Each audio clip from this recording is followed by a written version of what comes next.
شهادة أن الفساد ما زال موجودا في إداراتنا، بل أن في بعض الإدارات تضاعف الفساد.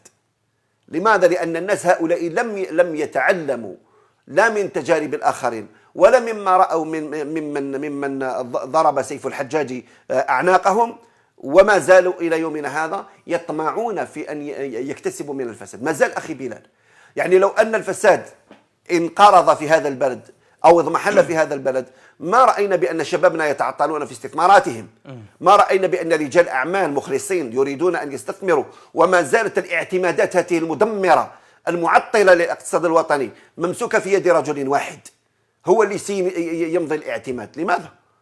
اعتماد باش يطلع من كاتيجوري في مجال المقاولاتية، اعتماد من أجل أن يفتح صيدلية، اعتماد من أجل أن يفتح وكالة سياحية.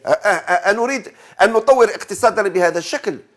لابد من تحرير الاقتصاد من العقلية البيروقراطية القاتلة التي خنقت الاقتصاد الوطني. ما زالوا إلى يومنا هذا الناس تقول لابد من اعتماد. لا، خطأ.